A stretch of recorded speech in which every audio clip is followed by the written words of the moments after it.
What's up people, welcome to your third 3ds Max tutorial, and this is the last tutorial that I'm going to teach you before we begin creating objects.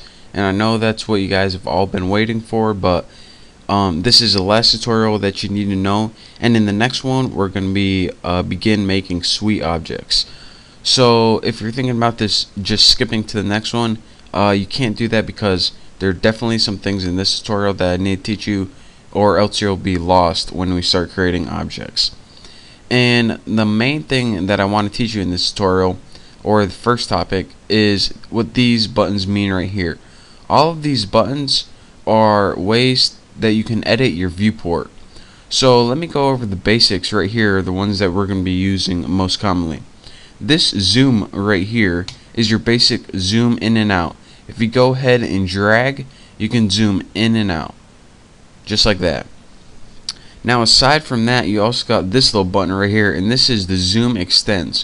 What this means is whenever you select an object and click it, it zooms up on that object automatically without having to adjust it like this.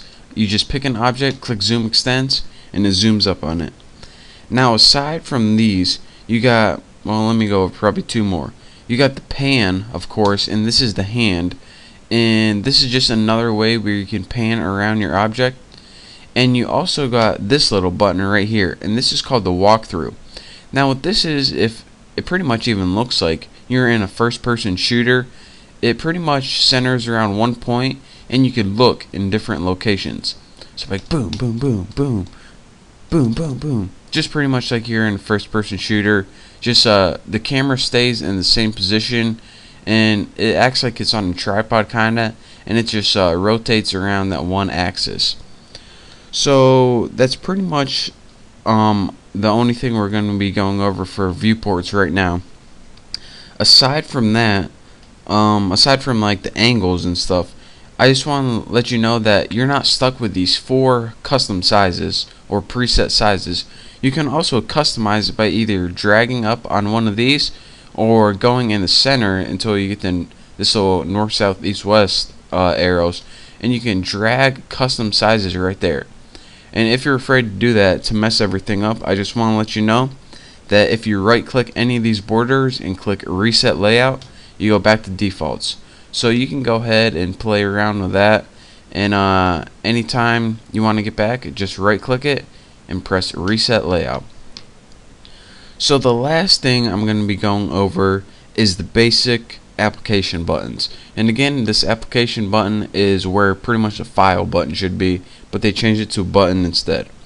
Now all of the files that we're going to be working with are called max files, .max. That's pretty much the default file when you're working with 3ds Max.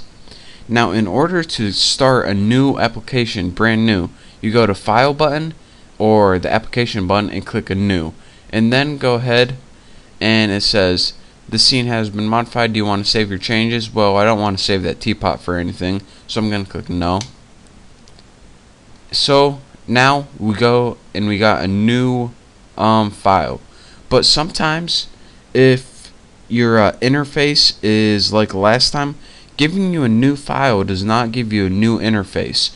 So anytime you have like all this adjusted and you have some of these moved around, anytime you want to get it back to how should we say, like standard, in order to do that you just go to button and then you go to new, or excuse me, reset right there, and it says do you really want to reset, and press yes. And look at that, it rearranged every single thing, all your panels, and brings them back to like you just opened your program. So again, a new pretty much just gives you a new file, but reset, it makes the interface change back to the standard interface. So that's why those two are separate, and yes, they do actually do two different things.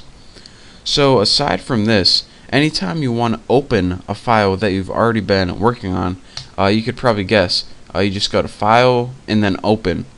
But sometimes people have like a file like that teapot file and say I already have a couple shapes here that I want to keep as well. Well, if I go to open, like I want to incorporate that teapot into this new one, it's just going to open the teapot file alone on itself. But if I want to take that teapot file and move it onto something I've been working with, here's what I need to do. I need to go to application button, import, right down here, and I need to go to merge. And what merge is going to do is bring those objects from another file into the current file. So it's going to merge two files into one.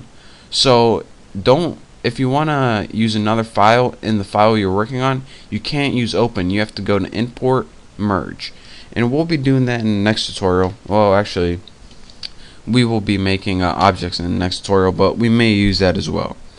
So thank you guys for watching this tutorial. In the next tutorial, we're actually going to be creating our very first 3D objects. It's going to be awesome. I can't wait. It's going to be the funnest tutorial yet. So again, thank you for watching. Don't forget to subscribe, and I will see you next tutorial.